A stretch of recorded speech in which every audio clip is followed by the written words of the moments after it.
Yun, magandang hapon mga kalukoy, mga kaludi pala. Nandito ako ngayon sa bukid, sa farm ni nanay. Alam niyo dati, ito yung dating pitsayan namin yan. Kaso madamo na eh. At ito naman yung mga ano na to, dating taniman namin ng sitaw. Makikita niyo masyadong madamo na kasi ilang buwan akong wala dito sa bukid. Nandun ako sa bayan, magawa ng bahay. Kaya napabayaan yung taniman namin. Yan, tingnan niyo, madamo na. Pero katapos nitong ano hindi namin to taniman na ulit namin ng pichay ito tsaka kung anong gulay. Kita nyo. Kaya pala nagkukupra ako ngayon dito eh. Kupra. Hindi rin pala yung ano ko. Yung tanim na atricho na pinya yan. Hawaiian. Yan yung gano'ng kalaki oh.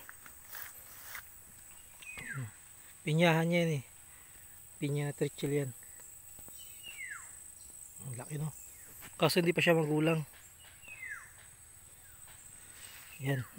Nagtanim niya nasa ibang bansa na. Nasa Malaysia. Ate ko. Sarap dito no. Masyadong ano, yung hangin niya. Presko. Punta natin yung kasama ko. Nagkano kami. Pabunot ako.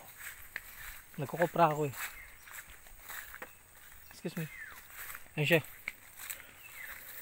Junjun. Hindi ng pangalan niya. Ganito ang buhay sa probinsya. Sa palaran. Kung hindi ka marunong makipagsapalaran, palamunin ka, umalis ka na lang sa buhay mo.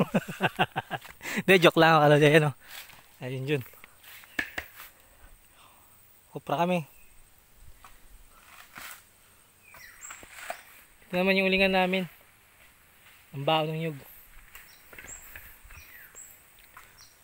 Okay. Shout out dyan sa marunong magkupra. Dito lang, hanggang dito lang tayo mga kaludi. Kasi anong oras na, kailangan natin tumulong. Bye bye you.